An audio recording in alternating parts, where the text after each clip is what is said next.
عہد ہے۔ رسول اسلام صلی اللہ علیہ وسلم کا فرمان ہے 3 چیزوں میں کوئی استثناء نہیں ہے۔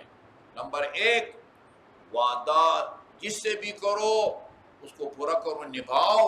کافر سے بھی وعدہ کرو تو اس کی خلاف ورزی جائز نہیں ہے۔ ہاں، اوفو بالعقود، جو وعدہ کرتے ہو اس کو پورا کرو۔ اچھا، اسی طرح امانت میں خیانت مت کرو۔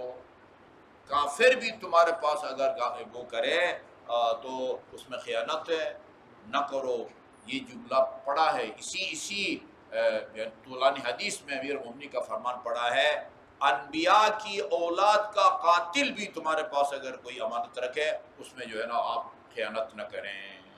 آپ نہیں رکھنا چاہتے ہیں تو سوری کرو، بھئی میں آپ کی امانت جو ہے نا میں نہیں سنبھال سکتا، لیکن اگر آپ نے قبول کر لیا ہے، امانت کی حفاظت کی ذمہ داری لے لی ہے، تو پھر آپ کو امین بنانے والا اگر کافر بھی ہے اس میں آپ کو خیانت کا حق نہیں پہنچتا۔ تیسرا، یہ والدین کے ساتھ نیکی کرنا، حسن سلوک کرنا۔